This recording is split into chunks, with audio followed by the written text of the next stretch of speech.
Guys, so back again. Um, One of the things I was thinking about is just having this feeling you're meant for more, right? I brought it up in my previous video, but having this feeling that you're meant for more, and like, how do you communicate that to other people? How do you communicate that to the world that, without, I guess, without being perceived as like conceited or arrogant or uh, egotistical, materialistic? Like, how do I? Maybe the question is not how to convince the world, but it's like, how do you begin to have the conversation that you think that you are worth more and deserving than your circumstances, right? Because I think sometimes in the past, particularly with, jobs and other things, I have, even when I know that, okay, I've done this for X amount of time, I'm ready to move forward to the next thing, right? And you have an interview, you talk to whoever, and then, they're willing to offer you a certain amount based on your expertise, based on your skills, or whatever. And it's like, you kind of get into the ball of like negotiating and deciding, like, okay, you are in a position to tell me what I'm worth because you are the employer, right? And I'm in a position to say how much I'm worth as the employee, but the employer has the final say. Or you could be in a situation where, like, someone is treating you a certain way, a friend, partner, family member, whatever, treating you in a certain way that you don't like, and you realize that, you know what, I think I deserve better than this. And I think I often struggle with communicating that is the reason why I am moving on, moving forward, moving away, because of feeling like I deserve better. And I think when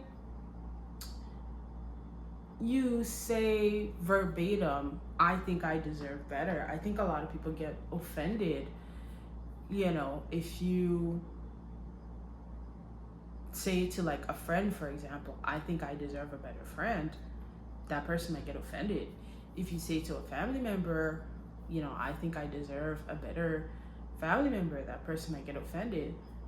Especially in a corporate setting, you say to your boss, I think I deserve a better job. They're gonna say, well, go find it, right? And it's like, okay, how do you, I guess there is really no way to communicate that without it seeming conceited or arrogant, because people will interpret it the way that they see fit, and they will take offense if they feel like they're not, their opportunity that you're currently utilizing is not appreciated. So, I can understand that. But I think this came up for me because, I'm navigating a period of my life where I'm transitioning, right? I have decided actively that I want to make content. I want to reach people. I want to talk about different topics, right? And maybe at some point in the future, I will get into other aspects of my life. But right now, this is mostly like sharing thoughts, philosophical slash opinion pieces, right? Um, and at some points, I'll talk about my hair because it's growing out of my head. Um, but I find, and I don't like calling people small minded, but sometimes that is the best word to describe uh, the thought process, or maybe narrow minded is a better word.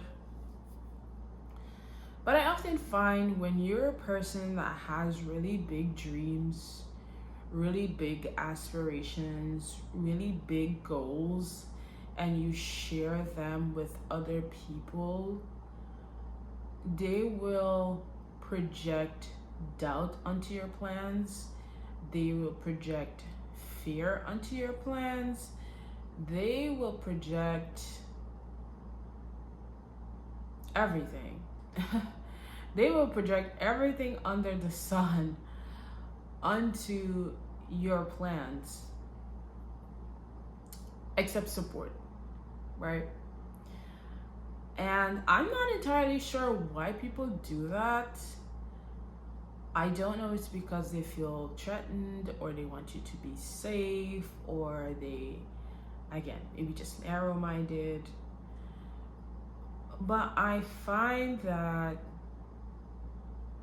it gets increasingly difficult to convince people that you are serious about your big plans and that you are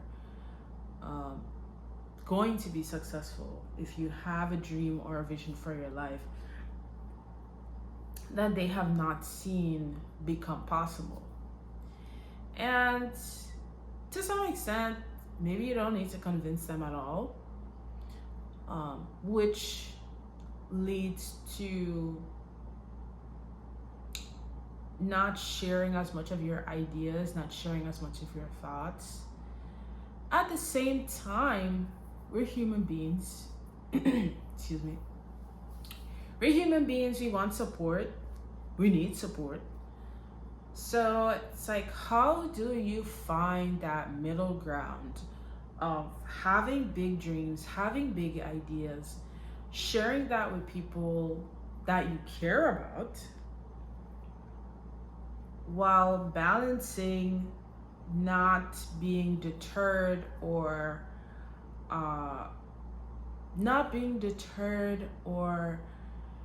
facing, harsh criticism or negativity that would hinder you continuing those plans. And for me, that has looked like certain people not knowing my plans until it's complete, right? Not knowing my plans until it's complete, not knowing my plans until maybe months or years into something working out, that I would share with someone like, oh yeah, I was doing this thing on the side for like a year, 2 years, right? My problem with that is that I've done that for a long time. I've done that for several things in my life. And I feel like it's gotten to a point where it's led to a lack of exposure for me personally. And I'm trying to understand the balance between exposure being equivalent to support, and exposure also bringing in criticism, right? As a person who crumbles under harsh critique, but I'm learning, I'm learning. We're all learning. I assume we're all learning. But yeah, how do you balance support and criticism, and understanding where to go for support? Sometimes you go for support and you get criticism. Sometimes you go for criticism, or you go expecting criticism, and you get support. So I guess it's all a risk he has to take, is my guess. um I just feel like there's points in my life where I just want to have the support. Like, I have thought of probably 10,000 ways how my plans could fail. I probably thought of 10,000 ways that it's not going to work out or it can't work out. So more than likely, if I'm coming to someone, I'm coming to them for support. Uh I'm coming to them for support, or if they see a loophole in my plan that I can fix, I would accept that under it being support, right? But if your response is that I can't do it or it can't happen, I don't consider that being supportive. I don't consider it being realistic. Um,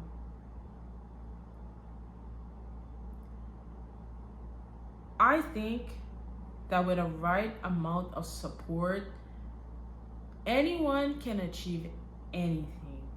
I think if you have the right support, financial, emotional, whatever level of support you need, that you can literally achieve anything you put your mind to, dedicate resources to, and have the support to back you.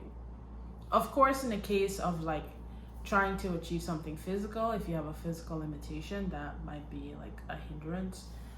But there's even been cases where people have a physical limitation that you would think prohibits them from achieving certain milestones, and then they still go ahead and achieve those milestones, like the Paralympics, right? So if I'm coming to you, I'm looking for support. I'm not looking for criticism. I don't think it is bad to expect to always be supportive. Now, however, I am not saying that I do not want to be held accountable for things if something goes wrong, if I make a mistake, or that I do not intend to like face consequences if something goes wrong, if I make a mistake. I do think, and this might be a gray area, I do think that holding someone accountable is different from criticizing them.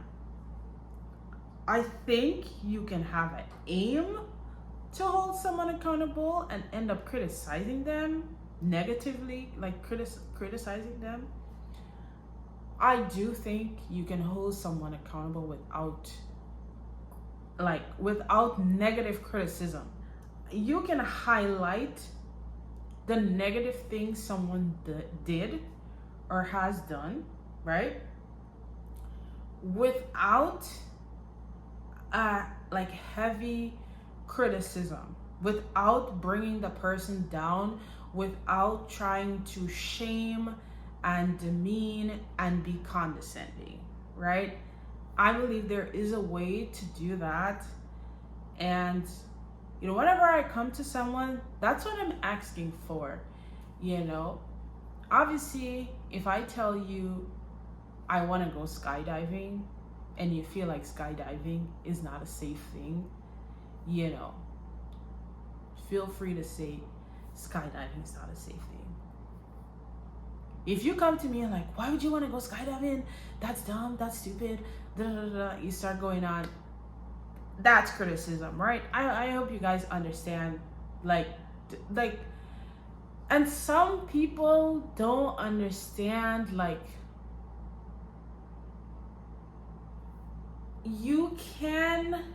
sometimes there's such a thin line between saying how you feel and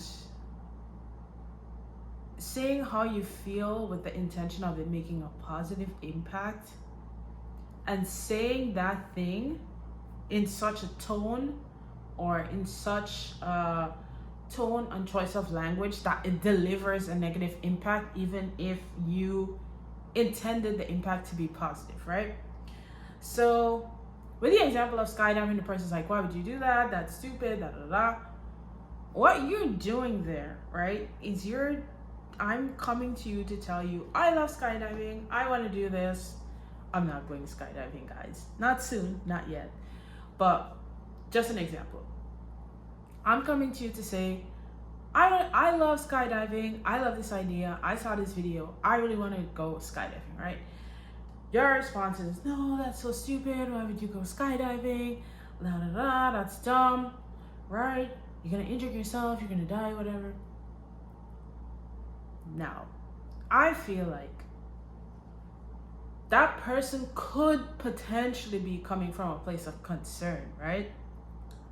The best way, I think, the best way to frame that is to say, I don't think skydiving is a smart idea. However, I am worried about your safety. I don't like the idea of you doing it, but could you tell me what you're doing to keep yourself safe? I don't necessarily think this is the best idea. I'm worried about your safety. What are you doing to keep safe? What are the safety measures, right? You're still kind of saying the same things, right? You're still saying, I don't think this is the best idea. How are you gonna be safe? Like, what is going on? What if something happened to you? Essentially, you're saying, what if something happens to you and now I'm without a friend, partner, family member, whatever. You don't get to complete all the things you want to do with your life. This is a risk, right? You're essentially highlighting that this is a risk. However, most likely, I am aware that skydiving is a risk, right? And I say this because I am the type of person that thinks things through thoroughly. And so sometimes when people bring to me a certain level of criticism, it almost implies that they think that I didn't think about things thoroughly. Like, I have thought about this thoroughly. Anyway, that's besides the point. But what I'm saying is there is a way to offer your insight, your concern, without being demeaning, condescending, etc. And I would hope anyone who is on this channel, and if I ever say something in my videos or something that people don't agree with or you don't like, you would find a way to give constructive criticism, and you would find a way to still be supportive and kind, and to still offer your insight, because I like hearing about other people's perspective. Still offer your insight, but in a kind and supportive way, even if you disagree with what I have to say or my thoughts or my opinions, right?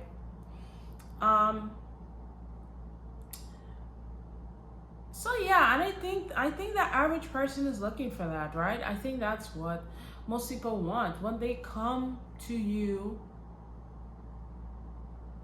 with a problem, with a situation. They want support, and even if their decision has not been the best decision, and the consequences they will have to face are not the best consequences, I think there is a way to say that in a kind way.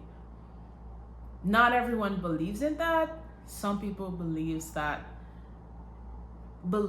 the harsher you are, the more someone will get the point and they'll stop doing whatever they're doing. My belief and my philosophy is that you can speak to people with compassion, you can speak to people with kindness. Obviously, if your boundaries are being crossed in a scenario that would necessitate being firm, I don't think that necessitates being mean and belittling, but I think it necessitates being firm. And yeah, I think those are just my thoughts right now concerning support and just the type of support I expect to receive as the person that I am. You know, there's a lot of people that can take people, you know, cursing them out or yelling at them and screaming at them or telling them spend a whole 10 minutes dishing out negativity at them, and that they will turn around, grin, accept that, and move on with their day and probably forget it tomorrow. Not everyone is like that, and you know, I am not one of those people. And you know, I would like my little corner of the internet to be a positive place. And not everyone is like that. And you know, I would just like people to respect that not everyone is like that. And just for other people to understand that you don't always have to be harsh with people. You know, especially if you have kids, people that are young, you don't always have to be harsh and stern and threatening, you know, like on a point of threatening like harm to get your point across. There's other ways to get your points across. There's other ways to express disagreement without that expression being volatile, violent, belittling, demeaning, etc. So I don't want to sound like Mahatma Gandhi here, because you know, sometimes you have to be firm with people. You have to tell them what's going on. You don't like something, you disagree, whatever.